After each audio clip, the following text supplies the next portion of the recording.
समाज सुधारक रमाबाई रानडे. रमाबाई रानडे जन्म 25 जानेवारी 1862 मध्ये सातारा देवराष्ट्र येथे झाला. Ramabai Ranade 1894 Hindu ladies social club स्थापन केले. रमाबाई रानडे त्यांना मराठी, हिंदी, बंगाली भाषा अवगत होत्या.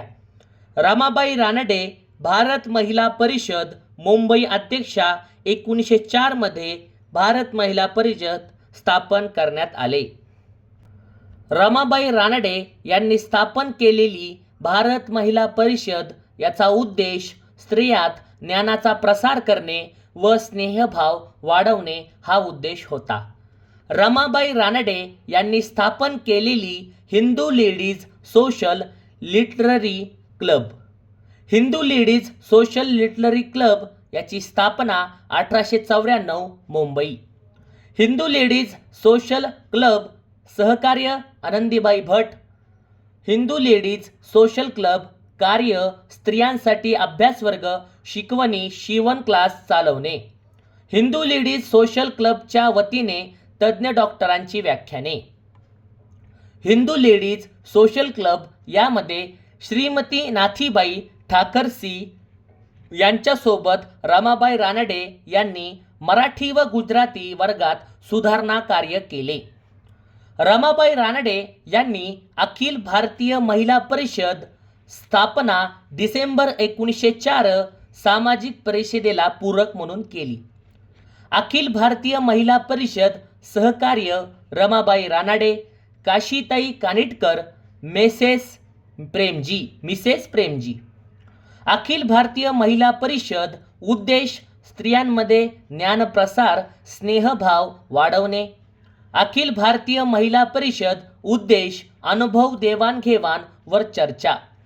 अखिल भारतीय महिला परिषद यात मुंबईत झालेल्या पहिल्या परिषदेच्या अध्यक्षा रमाबाई रानडे डॉक्टर भांडारकरांच्या आग्रहाने.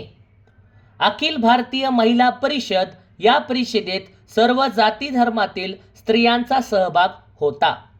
रमाबाई रानडे यांनी सेवा सदन 1908 मुंबई येथे स्थापन केले.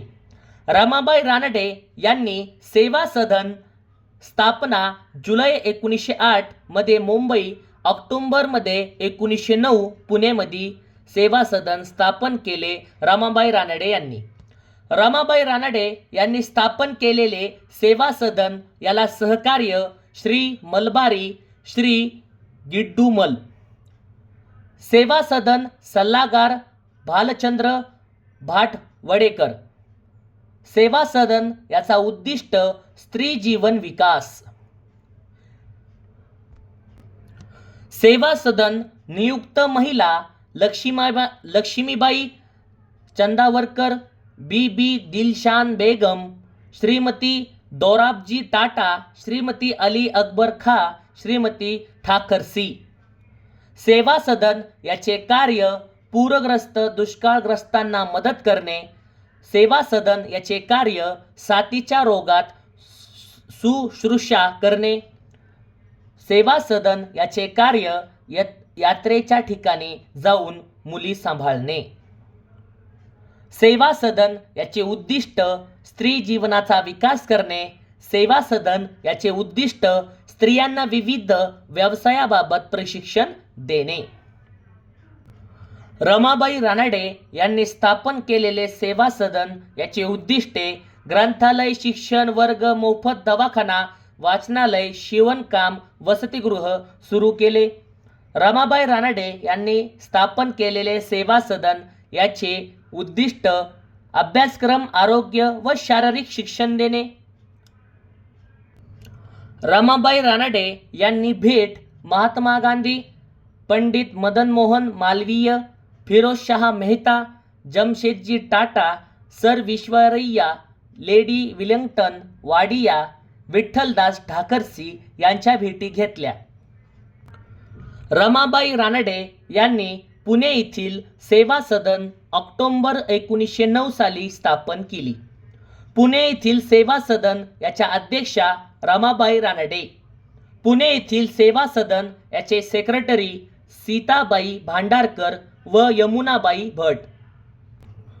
पुणे येथील सेवा सदन याचे नेतृत्व गोपाळकृष्ण देवधेकर.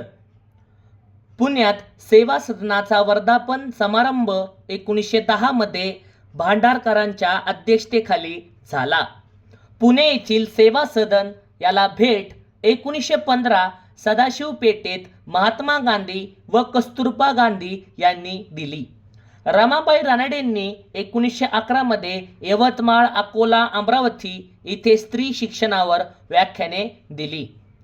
भांडारकरांनी अल्पवयीन मुलींचे शोषण रोखण्यासाठी गव्हर्नरला पत्र लिहिले. त्यावर सही रमाबाई रानडे व काशीबाई कानेटकरांची आहे. जून 1904 मध्ये एरवाडा कारागृहाचे मानद अधीक्षक म्हणून निवड करण्यात आली रमाबाई रानडे यांची. रमाबाई रानडे त्यांचा जीवनपट आमच्या आयुष्यातील काही आठवणी पुस्तकात लिहिल्या. रमाबाई रानडे यांनी 1913 सरकारने केसर-ए-हिंद पदवी बहाल केली. पुन्हा एकदा रमाबाई रानडे यांना 1913 सरकारने केसर-ए-हिंद पदवी बहाल केली. टिळकांच्या निधनानंतर शोक सभेचे अध्यक्षपदी रमाबाई रानडे ह्या होत्या. जागतिक युद्ध परिषदेत भारतीय महिलांचे प्रतिनिधित्व रमाबाई रानडे यांनी केले.